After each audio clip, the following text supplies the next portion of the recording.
Back in 2019, the Toronto Raptors won the NBA championship and they were the biggest underdogs to do so since the Detroit Pistons in 2004. The Pistons faced the LA Lakers with Kobe Bryant and Shaquille O'Neal, so to win that series is extremely impressive. But the Raptors' road to the finals is an interesting one to say the least, and they certainly had some help along the way with some injuries. So let's take a look into the playoff run of the 2019 Toronto Raptors. Going into the season, no one even really considered the Raptors as contenders, and rightly so. The Warriors were far and away the favourites as they had Clay, Steph and KD, one of the best trios of all time, and they were looking to three-peat. Next were the Celtics with Kyrie Irving, Jason Tatum and the rest of their young team, and then were the Rockets, Lakers and the Raptors. LeBron had just transferred to the Lakers and it instantly made them contenders, even though the rest of their squad was very weak. But then something unheard of actually started happening and LeBron was getting injured. He didn't miss a ton of games, but after a groin injury he missed 17 straight. And for this period of time, the Lakers' record was just 5-12, and then when you look at their record for all the games that LeBron missed, they were just 8-18. This caused LeBron to miss the playoffs for the first time since 2005, so even though it was likely they'd lose to the Warriors in the playoffs, this was one less team the Raptors had to worry about. So let's now just go through their playoff run team by team and see how tough each series actually was. So in the first round they faced the Orlando Magic with Nikola Vucevic, Aaron Gordon and no one else really. On paper a very easy series and the Raptors took care of them in 5 games as expected. So on to the second round, and this is where it gets interesting. They faced the Philadelphia 76ers with Joel Embiid, Jimmy Butler, Ben Simmons and Tobias Harris. A very strong team that many fans thought had the potential to reach the NBA Finals. And I watched most of this series live and it was a hell of a matchup. Kawhi played insane with 35 points a night and with a true shooting percentage of 63%, and a lot of the main Sixers players played well, but just not quite as efficient as Kawhi. Jimmy Buckets had 22 a night, Embiid almost 18, and JJ Redick had a big series with 13 points and 40% from 3. But the only moment that really matters in this series is Kawhi Leonard's Game 7 buzzer beater, and I'll just play that now in its entirety. You got to be aware of the inbounder here if you're Philly. It's off to Leonard, defended by Simmons. Is this the dagger?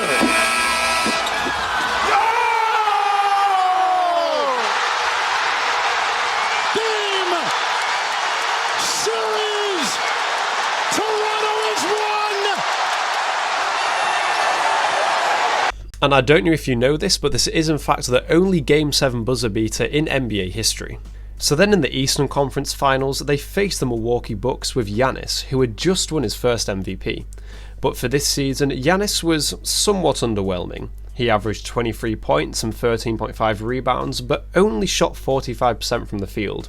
Chris Middleton shot poorly from the field too, with just 41%. In fact, Brook Lopez was the only starter for the Bucks with a true shooting percentage of over 60%. Kawhi Leonard had a good series too, with 30 points, 9 rebounds and 2 steals, and I only say good because he had an effective field goal percentage of 48%, which is slightly below average. Kawhi was great on defense as always though, and had the lowest defensive rating out of all of the Raptors. A player who also had a great series though is Kyle Lowry with 19 points and 5 assists.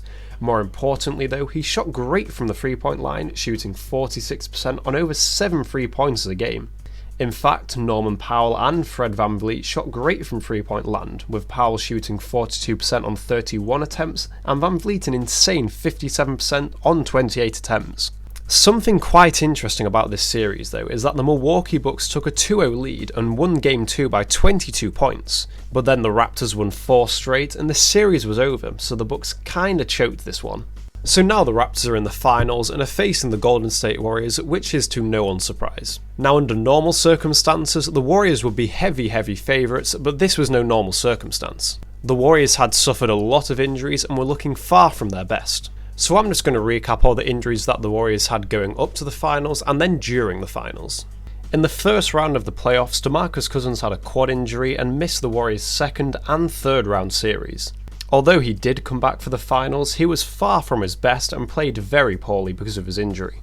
Their next major injuries came in the Western Conference Finals, where they faced the Houston Rockets, and this is when Kevin Durant got injured in Game 5. He had a right calf strain and was out for the rest of the series and really shouldn't have come back when he did. Even without him though, they still managed to close out the Rockets and make it into the finals. Then when they were in the finals, Klay Thompson got injured in Game 2 and then missed Game 3 but was back out for Game 4, but he was far from his usual self. And of course this was only to then get injured during Game 6, which arguably cost the Warriors this game and then also the title. But this wasn't even the Warriors' worst injury, as KD returned to Game 5 only to play a total of 12 minutes and then tear his right Achilles. If KD didn't get injured again, I feel like the Warriors could have easily taken the title home. So when the Raptors played the Warriors in the finals, they didn't actually play the full strength Warriors and it wasn't even close. And I do understand that injuries happen all the time and it is just a part of basketball, but the Warriors had it really tough here. And obviously the Warriors are usually the team with the big advantage, but in this case they were on the other end of the stick. But this doesn't mean that what the Raptors did wasn't impressive, and there certainly shouldn't be an asterisk next to their title. But then at the same time, we shouldn't look back at this in 5 or 10 years time and think that the Raptors beat the full strength Warriors, as that's just not the case. We should really just appreciate it for what it is. The Raptors won their first ever title victory and it wasn't against the full strength Warriors. So anyway, that's all for this video and I hope you've really enjoyed watching. And like my previous video, I'm only doing this because it was actually suggested to me down in the comments, so if you have any suggestions for me, be sure to leave them down below. My next video though will probably be another NBA prediction, but I don't quite know what team yet as I seem to have covered most of them by now.